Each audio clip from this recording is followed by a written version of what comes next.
My experience when I become a mom. About myself, I am Lina Perez. I am from Cucuta.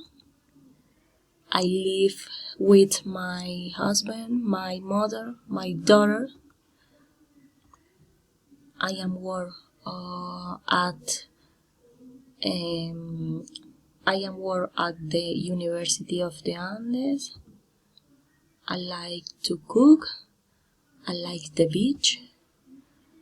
I like to eat chocolate. My favorite sport is swimming. Well, I have wondered about being a mom. It was a question that I had made myself before being one. I have remembered many times that wonderful moment.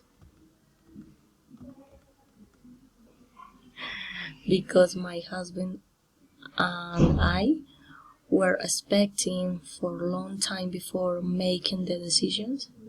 Since my daughter Sophia born, we have like many amazing experience.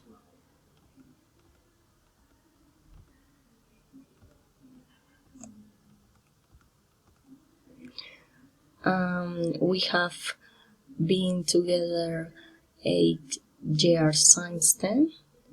Sometimes it's not too easy, but if you ask me if I have chosen the right, I only say that I will make the same decisions 1,000 times more. Thank you.